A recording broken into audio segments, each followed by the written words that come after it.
Bonjour à toutes et à tous, j'espère que vous allez bien. On se retrouve pour le brief du jeudi 20 février, il est 8h38. Aujourd'hui, on va parler donc des news économiques, du ratio long and short, du funding, open interest, des liquidations. On regardera ce que font les whales en finissant par l'analyse technique de Bitcoin. Mais avant ça, on va regarder donc ce qui s'est passé hier. Donc, on a eu pas mal de mouvements hier quand même. Donc, je vous avais dit que la majorité, les plus grandes probabilités, on devrait monter sur la journée. Donc, c'est ce qu'on a fait. Donc, on a, à mon avis, posé un bottom juste ici.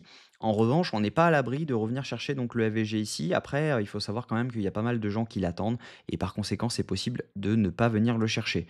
D'ailleurs, la zone ETE est mal placée. On va la replacer comme ça. Donc voilà, on pourrait venir mèche dans le FVG, la zone ETE, ainsi que la fin de l'OB, et pour derrière pouvoir tout simplement repartir, parce qu'il faut savoir que ici, on a un equal low, juste ici, donc là, on a des liquidités à prendre. En revanche, on a pris cette liquidité sur certains exchanges. Donc, il est possible que nous ne la prenions pas. Donc là, on voit sur MEX qu'on l'a prise, mais vraiment de très peu. Donc, ça reste un equal low. Donc voilà, on peut venir chercher cette zone si jamais vraiment on avait une zone de rebond. Il faut quand même savoir un truc, c'est que juste ici, on a un gros order block qui s'est créé, étant donné qu'on a range dans cette zone. Et là, ce sont les acheteurs qui ont gagné. Donc voilà, juste ici, on a un OB en H1 qui vient de se créer. Donc on peut très bien venir se réappuyer dessus en repartant ensuite. Donc on peut très bien continuer à up, derrière on revient dans l'OB et derrière on repart. Donc potentiellement, si les datas coïncident, on peut poser notre SL juste ici, rentrer dans les 50% de l'OB pour derrière venir chercher beaucoup plus haut. Donc on va regarder en fonction des datas si jamais ce scénario est possible. Au niveau des news économiques, aujourd'hui, on va avoir l'indice manufacturier de la Fed de Philadelphie. Attendez-vous à avoir du mouvement à 14h30. On aura également les inscriptions hebdomadaires au chômage. Si jamais on regarde au niveau crypto bubble, bah, on a le Tao qui performe plutôt bien, hein. Il a pris 14% aujourd'hui, 15% hier, donc il rebondit plutôt bien et il n'avait pas forcément pris le dump de Bitcoin enfin, il n'a pas exactement eu la même conséquence que Bitcoin quand il a dump. Il a vraiment bien résisté, donc normalement le Tao devrait repartir plutôt pas mal, donc plutôt intéressant. Au niveau, de ce que font, la majorité des gens, on voit donc, des fundings qui remontent avec, un open interest qui lui, bon, bah, voilà, c'est l'indécision la plus totale, hein. Il y a personne qui trade quasiment, mais on voit quand même qu'on a eu une hausse de l'open interest avec une hausse des fundings juste ici. Donc ce qui veut dire que ici, on a pas mal de longs qui se sont ouverts et par conséquent, on accumule encore des liquidités en dessous. Donc on n'est pas à l'abri donc de voir valider un changement de tendance juste ici. Derrière, on revient, donc on redump un tout petit peu et derrière on repart. Donc ça, c'est possible. Donc on verra maintenant si jamais c'est là qu'on rebondit ou si jamais c'est un peu plus bas. Mais en attendant, ça peut être un plan intéressant de dump maintenant, venir chercher l'order block dont je vous ai parlé pour derrière pouvoir repartir. Si on regarde les liquidations, on a des liquidations qui coïncident. Là, je suis sur Ethereum, désolé. Hop, je vais remettre Bitcoin, donc Binance. On regarde sur 12 heures et on voit qu'on a des liquidations à venir chercher dans les 96 274 dollars et également dans les 95 853 dollars. Est-ce que ça coïncide avec notre zone?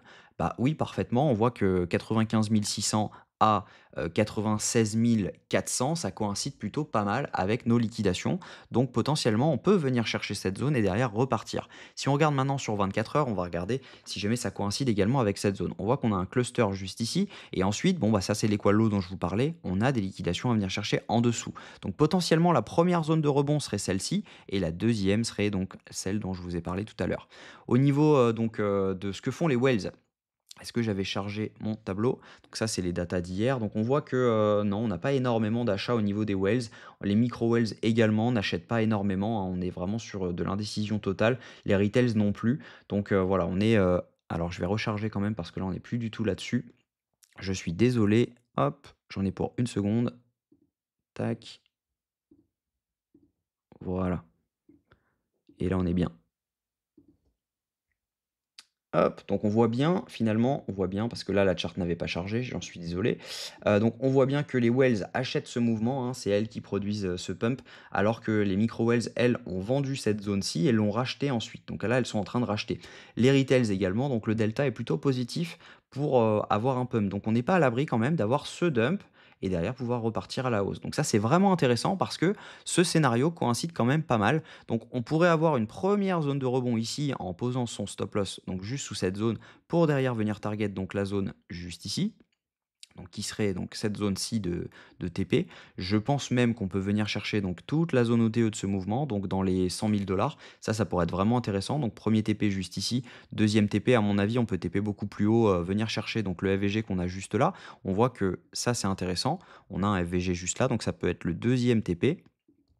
Hop, on a un FVG juste là, et ça peut être le TP2. Donc ça peut être vraiment intéressant comme trade parce que ça nous donne un RR de 11. En revanche, si jamais ce scénario ne passe pas, je pense que on peut venir chercher donc sous l'équal low qu'on a juste ici, le FVG, et on voit que les liquidations sur 24 heures, ça traîne autour des 94 793 dollars. Donc 94 793, ça coïncide parfaitement avec la zone dont je vous ai parlé. On peut la remonter un tout petit peu pour être sûr d'être fill pour voilà. Donc ça, c'est le premier scénario. Donc le premier scénario, c'est de venir chercher donc cette zone d'order block pour derrière pouvoir repartir. Et le deuxième scénario, donc ça c'est le plus pessimiste, c'est de venir chercher le FVG, les liquidations, l'équal low qu'on a juste ici pour derrière pouvoir repartir à la hausse parce qu'on a quand même validé un changement de tendance juste ici, que ce soit en H1 ou en H4. Donc voilà, j'espère que cette vidéo vous a plu. Si c'est le cas, je vous invite à vous abonner, rejoignez le Discord, il est 100% gratuit, donc clairement n'hésitez pas à le faire. C'est que de la plus-value, je donne tous mes trades que je fais, sauf quand j'ai pas le temps de les call parce que ça part tout de suite. Mais en tout cas, je donne 80% des trades que je prends. Et vous avez également accès donc à la formation qui est complètement gratuite et à un groupe de discussion de plus de 1300 personnes. Donc n'hésitez pas, c'est 100% gratuit. Je vous souhaite une très bonne journée. On se retrouve demain à la même heure. Prenez soin de vous.